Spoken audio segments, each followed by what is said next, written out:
Dans un petit village du sud du Cameroun, enveloppé par les murmures des rivières et les prières des anciens, vivait Mando, un jeune homme connu pour son rire facile, ses épaules solides, et son regard toujours tourné vers l'avenir. Il était marié à Saïra, une femme douce et courageuse, clouée dans un fauteuil roulant depuis l'accident qui avait brisé ses jambes, mais non son esprit. Leur maison, faite d'argile et de bois rouge, sentait le feu de bois, l'amour simple et les espoirs du passé. Le soir, les flammes du foyer dansaient sur les murs, comme pour rappeler à Mando les vœux qu'il avait faits devant le ciel, la terre et les anciens. Je resterai, même quand les jours seront sombres. Même si tu ne peux plus marcher, je marcherai pour deux. Mais les jours sombres étaient venus, et Mando commençait à chanceler sous leur poids. Chaque jour, il devait cultiver la terre, porter sa femme, faire la lessive, la nourrir, et l'aider à se laver. Il aimait Saïra, du moins, il se répétait qu'il l'aimait. Mais au fond, quelque chose s'effritait. Ce n'était pas de la haine, ni même du mépris. C'était un mélange de fatigue, de frustration, et d'un désir d'autre chose. Quelque chose de plus vivant, de plus léger, de moins brisé. Et c'est là qu'entra Naya, sa meilleure amie d'enfance. Naya était revenue au village après des années passées en ville. Elle portait des robes en lin coloré, des cheveux tressés avec grâce, et une voix douce comme les feuilles qui tombent. Contrairement à Saïra, elle pouvait danser. Elle riait avec le ventre, elle faisait naître en Mando des éclats qu'il croyait morts. Un soir, alors que Saïra dormait, Mando et Naya parlèrent longtemps sous l'arbre à palabres. « Tu as changé, dit-elle en le regardant, tu souris moins. Où est passé le Mando de notre jeunesse? Celui qui grimpait aux arbres pour m'attraper des mangues. Il est resté coincé dans un fauteuil roulant avec une femme qu'il aime, mais qui lui rappelle chaque jour ce qu'il a perdu. » Naya le regarda sans rien dire. Mais ce silence-là, ce n'était pas celui du jugement. C'était celui de l'acceptation. Et dans le silence, Mando sentit le début d'une trahison. Mais ce n'était que le début. Le lendemain matin, Mando se réveilla plus tôt que d'habitude. Saïra dormait encore, paisible malgré la douleur chronique qui tordait parfois son corps. Le soleil filtrait à travers les feuilles de bananier qui couvraient leur toit. Il se leva sans faire de bruit, ramassa sa machette, et sortit dans les champs. Mais son cœur n'était pas dans la terre. Il n'était pas dans les récoltes, ni dans les sillons de manioc. Il était encore sous l'arbre à palabres, là où Naya lui avait offert plus que des mots. Elle lui avait offert une échappatoire. Tout au long de la journée, les pensées tournaient dans sa tête comme un tam-tam de guerre. Il revoyait Saïra, le soir de leur mariage, belle dans son boubou ivoire, debout encore, pleine d'avenir. Puis l'accident. Le cri. La poussière rouge. Le silence. Et les années d'immobilité. Et pourtant, elle n'avait jamais cessé de l'aimer. Pendant qu'il retournait au village, les bras fatigués mais l'esprit agité, il aperçut Naya au puits. Elle portait un seau sur la tête, le corps cambré avec la souplesse des femmes fortes. Il hésita, mais ses pieds allèrent vers elle de même. « Tu es venu tôt aujourd'hui. »« Je viens tous les jours, Mando. C'est toi qui ne voyais plus. » Elle lui lança un regard chargé d'intentions non dites. Le soir venu, Saïra l'attendait avec un sourire. Elle lui avait préparé d'une dolée, son plat préféré, malgré les difficultés. Elle avait appris à cuisiner à une main, en équilibre sur ses jambes inutiles. C'était son moyen de lui dire « Je suis encore là, pour toi. » « Comment s'est passée ta journée ?» demanda-t-elle. « Bien. » répondit-il sans la regarder. Un mot. Un seul. Mais il était déjà trop lourd de mensonges. Ce soir-là, Mando n'alla pas s'asseoir près du feu avec elle. Il prétexta la fatigue, se coucha tôt. Mais dans son sommeil agité, un nom lui échappa en rêve. Naya. Et Saïra l'entendit. Elle ne dit rien. Mais dans le noir, son cœur se serra. Elle avait compris. Et l'histoire, lentement, venait de basculer. La nuit était tombée comme un drap de deuil sur le village. Seul le feu qui crépitait au centre de la cour chassait encore les ombres. Saïra, silencieuse, avait les yeux ouverts. Depuis que Mando avait murmuré le nom de Naya dans son sommeil, une fissure s'était ouverte dans son cœur. Une fissure faite de silence, d'intuition et de douleur contenue. Le lendemain, elle feignit de ne rien savoir. Elle sourit, parla peu, observa beaucoup. Mando, lui, était déjà ailleurs. Dans ses gestes, dans son regard, dans sa voix. Il n'était plus avec elle, même si son corps était encore là. Ce jour-là, il trouva un prétexte pour retourner au marché du village. Il y allait rarement seul depuis l'accident de Saïra, mais aujourd'hui il insista. « Repose-toi. Je vais chercher du sel et des arachides. » Elle hocha la tête. Il partit sans un baiser, sans un mot tendre. Mais ce qu'il cherchait au marché n'était pas dans les étals. Il cherchait Naya. Elle l'attendait sous le grand fromager, non loin du vieux puits. Elle souriait comme on sourit à un futur qu'on commence à espérer. Tu es venu. Je ne sais pas ce que je fais, Naya. Tu suis ton cœur. Elle s'approcha. Leur souffle se mêla. Et cette fois, Mando ne recula pas. Il goûta à ses lèvres. Ce fut un baiser d'interdit, de regret à venir, mais aussi de soulagement immédiat. Ils se séparèrent, haletants. Et ça ira? Murmura Naya, sans vraiment poser la question. Mando ne répondit pas, car au fond, il avait déjà tranché. Il rentra tard ce soir-là. Saïra ne dit rien, mais son regard parlait plus fort que des mots. Elle savait. Elle sentait le parfum de l'autre femme. Elle voyait dans ses yeux cette absence, ce vide qu'on ne peut cacher à celle qui vous aime encore malgré tout. Elle attendit qu'il s'endorme. Puis elle se mit à pleurer en silence. Ce soir-là, ses larmes avaient un goût de trahison. Les jours suivants furent emplis d'un calme étrange. Un calme lourd, comme l'air juste avant la pluie. Saïra, toujours digne malgré la douleur, continuait de sourire, mais plus avec les yeux. Elle s'occupait de la maison. Elle faisait cuire les haricots. Elle chantait doucement les chansons des anciennes. Mais tout était plus lent, plus silencieux. Comme si elle préparait quelque chose. Ou quelqu'un. Mando, lui, était ailleurs même quand il était là. Il sortait tôt, rentrait tard, trouvait toujours une excuse. Naya l'avait ensorcelé, ou du moins, il aimait le croire. Ce qu'elle lui offrait n'était pas seulement de la tendresse, c'était l'illusion d'un recommencement. D'une vie sans responsabilité, sans fauteuil roulant, sans passé. Un matin, Saïra appela son frère, Tembo, en cachette. « Frère, j'ai besoin que tu viennes. Je dois partir. » « Partir? Tu veux dire quitter Mando? »« Je ne veux pas, mais il est déjà parti. Son corps est ici, mais son âme est ailleurs. » Tembo, un homme taillé comme les racines des baobabs, arriva 2 jours plus tard avec une charrette tirée par un âne. Il ne posa pas de questions. Il vit les yeux de sa sœur. Il comprit. Saïra avait emballé peu de choses. Un pagne, un vieux cahier, une cuillère en bois. Elle regarda la case une dernière fois. Elle toucha le bois de la porte, le foyer de pierre. Puis, doucement, elle écrivit une lettre. « Mando, je ne t'ai pas. Je comprends. Tu as le droit de vouloir autre chose. Mais moi aussi, j'ai le droit de vouloir du respect. Je pars. Je te laisse cette maison, ce feu, et tous les souvenirs qu'il contient. Puisse Dieu t'éclairer. Saïra. » Quand Mando rentra ce soir-là, Saïra était partie. La chaise était vide. Le feu était froid. La lettre l'attendait sur le coussin où elle dormait. Et ce fut la première fois que Mando ressentit un vide qui ne pouvait pas être comblé par Naya. Mando lut la lettre encore et encore, comme s'il espérait qu'elle changerait à chaque lecture. Mais les mots restaient les mêmes, tranchants et silencieux. Il posa le papier sur la natte, s'assit à côté, et resta là, toute la nuit. Le feu s'était éteint, mais en lui, quelque chose venait de commencer à brûler. Une inquiétude, un vide, un pressentiment. Le lendemain, il alla chez la mère de Saïra. Mais la vieille femme ne savait rien. Elle n'avait rien vu, rien entendu. Mando se rendit ensuite chez le chef du village. Puis au marché. Il marcha longtemps. Personne ne savait où elle était allée. Il retourna chez lui, la tête basse. Naya l'attendait, assise sur le petit tabouret en bois, souriante. « Tu as l'air ailleurs. » Saïra est partie. Partie où? Je ne sais pas. Naya se leva lentement. Elle posa sa main sur son épaule. Peut-être que c'est mieux ainsi, non? Vous étiez tous les deux prisonniers d'un passé douloureux. Maintenant, tu peux avancer. Mando ne répondit pas, car quelque chose au fond de lui criait le contraire. Les jours passèrent. Puis les semaines. La maison, autrefois remplie des chants doux de Saïra, de ses recettes, de son rire discret, n'était plus qu'un bâtiment vide où Naya tentait d'apporter un peu de vie. Mais ce n'était pas pareil. Rien ne collait.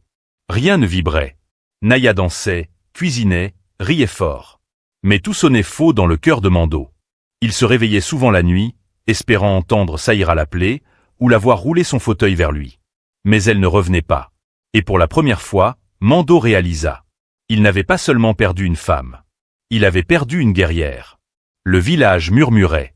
Les anciens parlaient à voix basse. Les femmes du marché échangeaient des regards en coin. Car tout le monde savait que Saïra était partie. Et tout le monde savait avec qui Mando l'avait remplacé. Mais personne n'osait le confronter. Un matin, alors que Mando rentrait des champs, il trouva Naya en train de redécorer la case. Elle avait ôté les tissus traditionnels que Saïra aimait, remplacé les pagnes du mur par un miroir en plastique et des rideaux modernes. « Je veux qu'on construise un nouveau chapitre, toi et moi, » dit-elle en souriant. Mando hocha la tête, mais en lui, rien ne souriait. Les jours passaient. Naya s'installait comme épouse. Mais Mando s'éloignait. Il devenait plus silencieux, moins tendre, moins lui-même. Un soir, alors qu'elle lui apportait du riz chaud, il ne mangea presque rien. « Tu penses encore à elle ?» demanda Naya, la voix trahissant un brin de jalousie. « Non, mentit-il. Mais il ne pensait qu'à ça. Il pensait à Saïra qui se débrouillait quelque part, à ses mains tremblantes qui devaient cuisiner, à sa solitude, à son courage. Il se souvenait de tout ce qu'elle faisait pour lui malgré son handicap. Et il comprenait maintenant quelque chose d'amer. Il n'avait pas choisi Naya. Il avait fui Saïra. Cette nuit-là, il sortit dans la cour, s'assit au pied de l'arbre à palabres, leva les yeux vers les étoiles et murmura. « Où es-tu, Saïra? Qu'est-ce que j'ai fait ?» Et le silence, comme toujours, ne répondit pas. Le matin se leva, mais Mando restait dehors, le regard figé sur les collines bleutées. Il n'avait pas dormi. Le feu en lui n'était plus celui du désir, c'était celui du remords. Quand il rentra dans la case, Naya le fixait. « Tu n'es plus ici, Mando. »« Je suis fatigué. »« Non. Tu es en train de revenir vers elle. » Il ne répondit pas, car elle disait vrai. Et cela, Naya ne pouvait pas le supporter. Elle avait gagné un homme, mais elle n'avait pas gagné son cœur. Naya, orgueilleuse, habituée à être désirée, commença à changer. Elle devint plus exigeante, plus froide. « Je ne suis pas Saïra. Je ne vais pas ramper pour t'aimer, » cria-t-elle un soir. Mando ne cria pas. Il soupira seulement. Et dans ce soupir, il y avait tout, la fatigue, la honte, le regret, le vide. Le lendemain, il retourna là où il avait rencontré Saïra pour la première fois, près du fleuve, sous le grand manguier. C'était un lieu sacré pour eux. Elle y venait avec son cahier, pour écrire des poèmes. Il y trouva un papayer tordu, quelques pierres, et un silence doux. Il s'y assit, et pleura. Ce n'était pas un chagrin d'amour classique. C'était le deuil d'un choix mal fait. C'était la culpabilité de l'homme qui a trahi celle qui ne méritait que l'amour. Il se souvint de ces mots. « Même si je ne peux pas marcher, je marcherai dans ton cœur, toujours. » Et aujourd'hui, elle n'était plus là. Mais il sentait encore ses pas dans sa mémoire. Le vent soufflait doucement sur les feuilles du grand manguier. Les souvenirs flottaient autour de Mando comme des feuilles mortes, lourdes de ce qu'elle ne pourrait jamais redevenir. Après avoir pleuré, il resta là, assis, pendant des heures. Il revoyait Saïra le soutenir quand il avait perdu son père, l'encourager lorsqu'il voulait abandonner la culture du chant, lui sourire même après l'accident qui l'avait paralysé. Il se leva enfin. Lentement, comme un homme âgé, brisé. Et pour la première fois depuis longtemps, il prit une décision lucide. Il devait la retrouver. Mais où commencer? Le village n'avait pas de piste. Personne n'avait vu Tembo depuis des semaines. Il n'y avait ni téléphone, ni adresse. Seulement les traces invisibles laissées par l'amour. Mando rassembla quelques affaires, confia la case à un cousin, et partit à pied. Il savait que Tembo avait une tante dans un autre village, à 3 jours de marche. C'était peu, mais c'était un point de départ. Avant de partir, il regarda une dernière fois la case. « Pardonne-moi, Saïra » murmura-t-il. Pendant ce temps, Naya découvrait que l'amour sans vérité ne tient pas. Elle rentra un soir, trouva la case vide, et comprit qu'elle avait tout perdu, y compris sa propre dignité. Elle s'assit seule, et réalisa qu'elle n'avait pas volé un mari. Elle avait seulement reçu les restes d'un homme vide. La route était longue, rouge et poussiéreuse. Le soleil frappait sans pitié, mais Mando marchait. Pieds gonflés, lèvres sèches, regard déterminé. Chaque pas résonnait comme une prière. Je dois la retrouver. Je dois lui dire que je n'ai jamais cessé de l'aimer. Même quand je l'ai abandonnée. Les enfants le regardaient passer, intrigués. Les anciens hochaient la tête, comme s'ils reconnaissaient dans sa démarche la marque du repentir. Au 3e jour, il arriva dans un petit hameau au bord d'un marigot. Il demanda à un vieux qui réparait une natte. « Vous connaissez un certain Tembo ?» Tembo le silencieux ? Oui. Il vit à la lisière, derrière la colline, avec sa sœur paralysée. Mando sentit son cœur s'arrêter une seconde. Elle était là. Il remercia, courut presque, trébucha sur les pierres. Et puis, il la vit. Elle était assise sous un manguier, un pagne sur les genoux, un livre entre les mains. Ses cheveux étaient noués simplement. Elle semblait plus maigre. Plus calme. Plus loin. Elle leva les yeux. Leurs regards se croisèrent. Un silence sacré s'abattit. Mando s'approcha. Lentement. Très lentement. Ça ira. Elle referma son cahier. Mais son visage restait neutre. Pourquoi es-tu là? Il tomba à genoux devant elle. Je suis venu te demander pardon. Pas pour revenir. Pas pour effacer. Mais pour te dire que j'ai compris. Elle resta silencieuse un moment. Puis répondit. Tu sais, quand on perd l'usage de ses jambes, on devient très attentif aux gens qui vous portent, ou vous laissent tomber. Ses mots étaient tranchants, mais sa voix était douce. Elle reprit. Tu m'as laissé tomber. Et pourtant, je t'ai pardonné depuis longtemps. Mais je ne suis plus la même femme. Et toi, Mando, es-tu encore l'homme que j'ai aimé? Il ne répondit pas, car il ne le savait pas lui-même. Le soleil commençait à descendre lentement derrière les collines, peignant le ciel de teintes dorées et roses. Mando était toujours à genoux. Saïra, elle, le regardait sans haine, sans larmes. Seulement une sagesse amère dans les yeux. Tu dis être venu pour t'excuser. Elle marqua une pause. Mais sais-tu ce que tu m'as réellement pris, Mando? Il hocha la tête lentement. Je t'ai pris la paix. Non, répondit-elle, tu m'as pris ma dignité. Tu m'as fait croire que l'amour pouvait dépendre de mes jambes. Tu m'as regardé comme un fardeau, alors que j'étais un pilier. Mando baissa les yeux. Les mots coupaient plus fort que la lame d'un coupe-coupe. Je me déteste pour ça, murmura-t-il. Alors, change. Mais ne viens pas ici en quête de rédemption facile. Tu ne peux pas poser ton regret comme on pose un sac et attendre qu'on te serre dans les bras. Il comprenait. Il ne méritait pas d'être aimé à nouveau. Mais il restait là, parce que le pardon de Saïra, même s'il ne réparait rien, était la seule lumière capable d'éclairer son cœur noirci. Tembo arriva peu après. Il vit Mando à genoux, et d'un geste rapide, il le releva. Elle n'a pas besoin que tu t'écrases. Si tu veux l'aider, aide-la à se tenir debout dans le respect, même si elle ne peut plus marcher. Saïra, touché par ces mots, reprit. Tu peux rester ici ce soir. Il y a une natte à l'extérieur. Pas plus. Mando acquiesça. Il allait dormir à la belle étoile. Comme un exilé qui revient vers sa terre, sans savoir s'il sera accepté. La nuit était tombée, paisible et claire. Les étoiles parsemaient le ciel comme les esprits des ancêtres veillant sur les vivants. Mando s'était couché sur la natte en raffia, juste sous le vieux tamarinier. Le sol était dur, la brise fraîche. Mais il ne se plaignait pas. Il était là où il devait être, au seuil du pardon, mais pas encore dans la maison. Dans la case, Saïra parlait doucement avec Tembo. « Tu comptes lui pardonner vraiment ?» demanda son frère. « Je lui ai déjà pardonné dans mon cœur. Mais ça ne veut pas dire que je dois le reprendre. » Tembo hocha la tête. Il respectait la force de sa sœur. Il l'avait vue pleurer dans le silence, écrire des poèmes qu'elle déchirait ensuite, apprendre à se reconstruire seule. Il dort dehors. Il souffre. Il souffre, alors il commence à comprendre. Dehors, Mando gardait les yeux ouverts. Il écoutait les chants nocturnes, les grillons, les grenouilles, le vent qui fouettait les feuilles. Il se souvenait de ses nuits avec Saïra. Elle posait sa tête contre son torse, récitait parfois un proverbe, parfois un poème. Il l'avait perdue non pas en une nuit, mais en abandonnant petit à petit tout ce qu'ils avaient construit. Il ferma les yeux. Une larme coula. Mais cette larme-là n'était pas seulement de tristesse. C'était le début d'une renaissance. La saison sèche commençait. Le vent chaud dansait dans les branches. Cela faisait maintenant plusieurs semaines que Mando vivait sous le même toit que Saïra et Tembo. La méfiance s'était muée en tolérance. La tolérance en observation. Et peu à peu, l'observation en dialogue. Chaque soir, ils s'asseyaient tous les trois à la lumière d'une lampe à pétrole.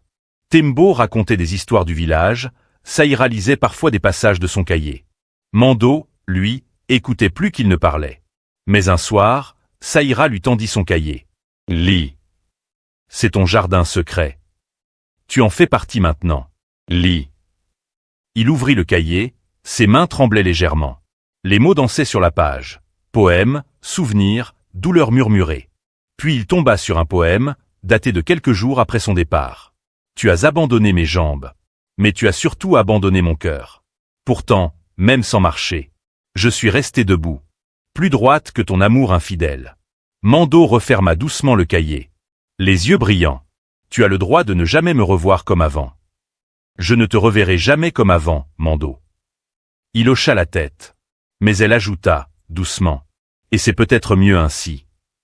Ce soir-là, ils ne s'étreignirent pas. Mais dans le regard qu'elle posa sur lui, il n'était plus un traître. Il devenait un survivant. Le lendemain matin, Mando se leva avant l'aube. Il alla chercher du bois sec, lava les casseroles, et mit l'eau à bouillir.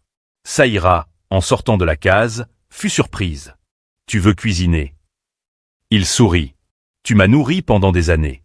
Laisse-moi t'offrir un petit déjeuner, même s'il est raté. » Elle rit. Pas un rire forcé, ni amer. Un vrai rire, sorti de la poitrine. C'était la première fois depuis son retour. Il prépara un bouillon d'arachide, simple mais chaud, parfumé au basilic sauvage. Saïra le goûta lentement, silencieusement. « Tu n'as pas perdu la main. Je l'ai retrouvé ici, avec toi. » Le reste de la journée, il la passa à réparer la clôture de bambou autour du jardin. Pendant ce temps, Saïra, dans son fauteuil, tressait un nouveau panier. La scène était paisible. Elle n'était plus une femme blessée. Il n'était plus un homme en fuite. Ils étaient deux êtres en reconstruction.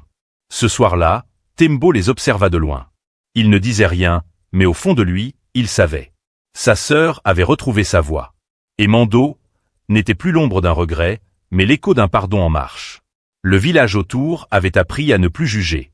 Les vieilles femmes ne chuchotaient plus en voyant Mando pousser le fauteuil de Saïra sur le sentier. Les enfants s'étaient habitués à les voir ensemble à la source, lui portant la calebasse, elle conseillant les jeunes filles sur leurs cheveux ou leur cœur. Un jour, la chefferie locale organisa une cérémonie des ancêtres. Un feu géant, des danses, des chants. Mando hésita à s'y rendre. Mais Saïra dit « Tu as fui le regard des autres assez longtemps. Ce n'est pas pour vivre caché que tu es revenu. » Alors ils y allèrent.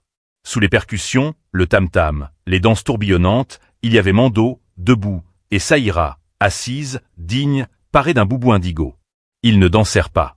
Mais quand les anciens appelèrent les noms des ancêtres pour demander protection, Mando posa la main sur l'épaule de Saïra.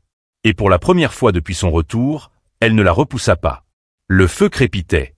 Les cendres montaient vers le ciel. Et dans les cœurs, la paix commençait à planter ses racines. Le lendemain de la cérémonie, le village entier parlait. Non pas avec moquerie, mais avec étonnement. Saïra et Mando étaient revenus ensemble. Pas comme mari et femme. Pas comme amants. Mais comme deux survivants d'un naufrage commun. Assise sous le manguier, Saïra écrivait une nouvelle page dans son cahier. Mando arriva avec une fleur d'hibiscus, fraîchement cueillie. Il la lui tendit. Elle la prit sans un mot, la posa dans sa natte. Un long silence. Puis elle dit « Tu ne m'as jamais raconté ce qui s'est vraiment passé avec Naya. » Il s'assit, inspira profondément. Elle était là au moment où j'étais lâche. Ce n'est pas qu'elle m'a pris, c'est moi qui l'ai utilisée pour fuir. Je pensais trouver la paix, mais c'était un désert avec des rideaux colorés. Saïra l'écoutait, fixement. Il continua. Elle a compris trop tard que je ne l'aimais pas. J'étais avec elle, mais c'est toi que je cherchais dans chaque coin de cette case. Même son rire me rappelait ton silence. Saïra baissa les yeux, puis demanda. Et elle? Elle m'a laissé partir. En silence. Comme toi. Saïra resta muette un instant, puis déclara. Alors maintenant que tout est dit, nous pouvons enfin tourner la page. Mando hocha la tête. Mais elle ajouta. Attention, Mando. Tourner la page ne veut pas dire revenir au chapitre précédent. Il comprit. Il n'y aurait peut-être pas de retour. Mais il y avait réparation. Et c'était déjà beaucoup. Après l'aveu, le calme. Pas un calme heureux, mais un calme mature. Les jours passaient. Saïra reprenait ses ateliers d'écriture avec les jeunes filles du village. Elle racontait des histoires de femmes courageuses, d'âmes trahies mais debout. Mando l'aidait à organiser, construisit un petit abri en tôle pour ses rencontres. Mais un matin, Saïra lui dit « Tu as refait ton chemin. Il est temps d'en prendre un autre maintenant. » Mando, surpris. « Tu veux que je parte ?» Elle ne répondit pas tout de suite. Puis dit doucement « Je veux que tu continues. Pas autour de moi, mais à partir de moi. » Il comprit. Elle ne le chassait pas. Elle l'élevait. Elle lui disait « Tu n'as plus besoin de rester ici pour réparer. Tu as payé par ton silence, ton travail, ta présence. Maintenant, va être un homme nouveau, ailleurs. Sans trahir ce que tu as appris ici. » Mando baissa la tête, le cœur lourd. « Et si, un jour, je redeviens digne de marcher à tes côtés ? Saïra sourit avec mélancolie. Alors ce ne sera pas moi que tu retrouveras. Ce sera toi. Il la regarda longtemps. Puis, pour la première fois, il ne demanda plus rien. Ce soir-là, il prépara ses affaires. Pas dans la tristesse. Dans la gratitude. Le coq n'avait pas encore chanté quand Saïra s'éveilla. Comme souvent, la douleur dans ses jambes inutiles la réveillait avant l'aube. Mais ce matin-là, ce n'était pas seulement la douleur. C'était une étrange présence. Elle savait qu'il était là, à quelques mètres, dormant dehors comme un chien perdu. Et pourtant, elle ne ressentait ni haine ni satisfaction. Seulement, une paix durement acquise. Elle ouvrit la porte. L'air frais du matin entra dans la case. Mando dormait encore, recroquevillé sur la natte, son pagne tiré jusqu'à son cou. Elle l'observa un instant. Le visage était fatigué, vieilli. Mais différent. L'orgueil avait disparu. Il ressemblait à un homme brisé, mais en voie de reconstruction. Elle retourna à l'intérieur. Prépara de la bouillie de maïs. Pas pour lui. Pour elle, pour Tembo. Mais une voix intérieure disait « Donner à celui qui t'a blessé n'est pas faiblesse. C'est force. » Elle versa un peu de bouillie dans un calebasse supplémentaire. Sortit, et la posa près de lui sans dire un mot. Quand Mando se réveilla, le bol chaud était là, fumant. Il le regarda comme s'il n'y croyait pas. Puis il leva les yeux, et vit Saïra, déjà retournée à l'intérieur. Il murmura « Merci », même s'il savait qu'elle ne l'entendrait probablement pas. Mais ce simple geste lui rendit un peu de sa dignité. Ce matin-là, quelque chose avait changé. Saïra n'était plus la femme abandonnée. Elle était la femme qui décidait à nouveau. Et Mando n'était plus celui qui avait fui. Il devenait celui qui voulait réparer. Les jours suivants furent calmes. Pas joyeux, pas tendres, mais calmes. Saïra vivait sa routine avec dignité. Elle jardinait en fauteuil. Écrivait dans son cahier chaque matin. Préparait les repas avec lenteur mais précision. Tembo allait chercher l'eau, réparait la clôture, s'occupait de la chèvre. Et Mando, il ne dit rien. Mais il restait. Il nettoyait la cour, réparait le vieux banc, taillait les arbres, portait les bassines. Il agissait. Silencieusement.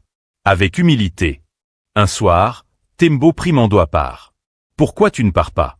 Tu as dit que tu n'es pas venu pour rester. » « Je sais. Mais chaque jour ici me rapproche de l'homme que j'aurais dû être pour elle. » Tembo le regarda longuement. Il ne répondit pas. Mais dans son silence, il y avait moins de méfiance qu'auparavant. Le lendemain, Saïra vit Mando en train de raccommoder la natte d'entrée, celle qu'elle utilisait pour ses prières. Elle le fixa, surprise. « Pourquoi celle-là? » « Parce que c'est celle qui a porté tes genoux pendant que tu parlais à Dieu. » Je me suis dit, peut-être qu'elle peut aussi m'aider à retrouver le chemin. Elle ne répondit pas. Mais ce jour-là, pour la première fois depuis des mois, elle le regarda sans douleur dans les yeux. Depuis qu'il avait réparé la natte de prière, quelque chose avait changé dans l'air de la case. Pas un pardon, pas une promesse, mais une ouverture. Saïra, en silence, observait Mando dans les gestes du quotidien. Il ne parlait presque jamais de l'avant, ni de Naya, ni de ce qu'il avait fui. Mais ses actes parlaient. Chaque coup de balai, chaque miette de manioc rassemblée, chaque plat lavé sans qu'on le lui demande. C'était un mot silencieux, « Je suis désolé ». Un matin, Saïra décida de briser le silence. « As-tu au moins dit à Naya que tu regrettais ?» Mando la regarda, surpris. Il hésita, puis répondit. « Non. » « Pourquoi ? » « Parce que ce que je ressens maintenant n'a rien à voir avec elle. Elle m'a peut-être accueilli, mais c'est toi que j'ai trahi. C'est ton pardon que je cherche, pas sa compréhension. » Saïra hocha lentement la tête. Pas pour approuver, mais parce qu'enfin, il assumait. Plus tard dans la journée, elle lui tendit une calebasse d'eau, sans un mot. Il la prit avec gratitude. Ce n'était qu'un geste simple. Mais pour Mando, c'était un rite sacré. Le soir venu, il s'assit non loin de la case, sous le même manguier où elle écrivait. Il ne lui parlait pas encore. Mais il lui tenait compagnie. Et c'était déjà un pas de plus vers la lumière. Le manguier devenait leur lieu silencieux. Chaque fin d'après-midi, Saïra venait s'y asseoir dans son fauteuil. Mando, lui, s'asseyait à 2 bons mètres, sur un tronc mort. Ils ne se parlaient pas, ou très peu. Mais dans le silence, beaucoup se disaient. Saïra écrivait. Il la regardait. Elle ne le fuyait plus. Il ne cherchait plus à combler le vide avec des mots inutiles. Un jour pourtant, la pluie les surprit. Elle arriva d'un coup, comme souvent dans ces terres rouges. Mando sauta pour tirer une bâche du grenier de fortune. Il couvrit Saïra, se mouilla sans réfléchir, la protégea sans un mot. Quand la pluie cessa, elle le regarda, trempé jusqu'aux os. Tu ne changes pas grand-chose à l'extérieur. Mais à l'intérieur, tu commences à redevenir l'homme que j'ai aimé. Il sentit sa gorge se nouer. Je ne mérite pas que tu dises ça. Je sais. Mais j'ai compris une chose, Mando. Ce n'est pas le mérite qui rend les gens dignes de pardon, c'est leur transformation. Il ne put retenir ses larmes. Ce soir-là, elle accepta qu'ils partagent le même foyer. Pas la même natte. Pas le même espace.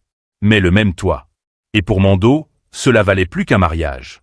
C'était le début d'un chemin de reconstruction. Depuis qu'il partageait à nouveau le toit de Saïra et Tembo, Mando ne cherchait plus à se faire pardonner par des discours. Il plantait.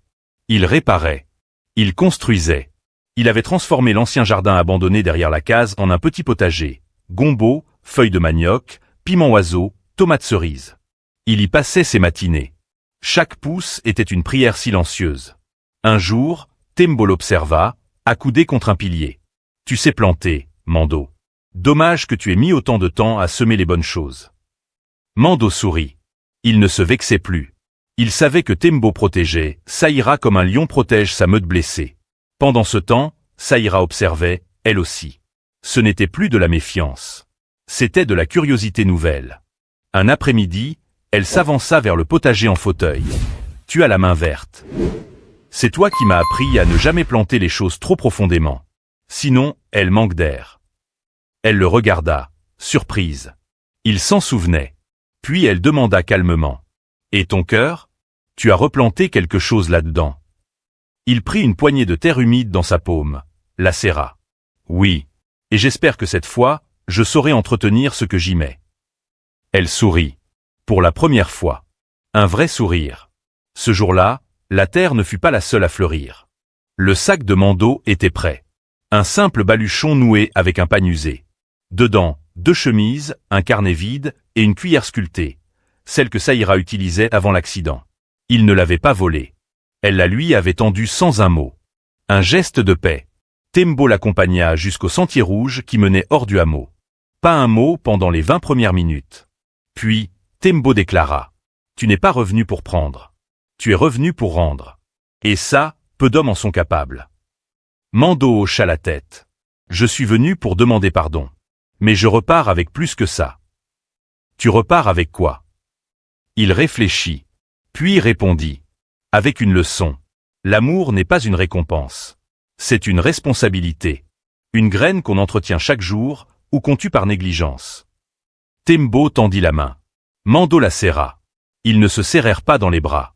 Chez les hommes de la terre, la poignée ferme vaut parfois plus qu'une étreinte. Avant de tourner, Mando regarda une dernière fois la case. Saïra était là, à la porte. Pas en larmes. Pas en colère. Simplement droite. Forte. Belle dans sa paix. Il leva la main. Elle répondit d'un simple signe de tête. Et dans ce geste, il lut ces mots qui l'emporteraient à jamais. « Tu n'es plus l'homme que j'ai aimé. Mais tu es devenu l'homme que j'aurais pu aimer de nouveau. » Mando marcha pendant 2 jours. Pas pour fuir. Pour avancer. Il ne savait pas exactement où il allait. Mais cette fois, ce n'était plus un homme perdu. C'était un homme en chemin vers sa propre rédemption. Il s'arrêta dans un village frontalier, demanda du travail. On lui proposa de reconstruire un puits. Il accepta, sans négocier, sans rechigner. Les anciens du village observaient ce grand homme calme, qui travaillait avec une force tranquille et un regard marqué. Il parlait peu, mais écoutait beaucoup. Et, le soir, il écrivait dans le carnet que Saïra lui avait glissé en silence. Sur la première page, elle y avait inscrit une seule phrase. « Ne fais pas de moi un souvenir. Fais de moi ta boussole. » Chaque soir, il écrivait. Stylo bille, des pensées. Stylo bille, des regrets. Stylo bille, des rêves qu'il n'avait jamais avoués. Mais surtout, il écrivait des lettres qu'il n'enverrait jamais. À Saïra. À son ancien lui. Adieu. Petit à petit, Mando se transforma. Les enfants du village l'appelaient le porteur de silence. Car on disait que là où il passait, la honte devenait dignité. Il n'était plus l'homme qui avait abandonné sa femme infirme. Il était celui qui avait appris à marcher, avec les blessures qu'il avait causées. Des années passèrent. Saïra était devenue une figure respectée du village. Sa case était devenue un centre de rencontres, de lecture, d'apprentissage pour les filles et les femmes. Elle parlait souvent de dignité, d'autonomie, de reconstruction. Mais elle ne parlait jamais de Mando. Un jour, une jeune fille lui demanda « Y a-t-il un homme que vous avez aimé et que vous aimez encore ?» Saïra sourit. « Il y a un homme que j'ai aimé, et que j'ai appris à ne plus aimer. Mais je n'ai jamais cessé de croire en ce qu'il aurait pu devenir. » Pendant ce temps, loin de là, Mando était devenu un artisan respecté. Il avait enseigné à des jeunes hommes comment bâtir, réparer, entretenir. Mais il avait aussi laissé, dans chaque village qu'il traversait, un message plus fort que le bois ou la pierre. L'homme ne se mesure pas à ce qu'il construit, mais à ce qu'il répare. Un jour, il apprit par un passant que Saïra était devenue poétesse, conteuse, conférencière dans les villages voisins. Il sourit. Son cœur ne saignait plus. Il battait dans la paix. Il se rendit discrètement à l'une de ses conférences. Il s'assit au fond, dissimulé sous une casquette, silencieux. Saïra parla ce jour-là de la résilience. De la lumière née de la trahison. De l'amour qui ne revient pas, mais qui transforme. Et quand elle quitta la scène, elle jeta un rapide coup d'œil dans la foule. Leurs regards se croisèrent. Un seul instant. Pas un mot. Pas un geste. Mais un monde entier dans ce regard. Et puis, il disparut dans la foule. Lentement. Paisiblement. Libéré.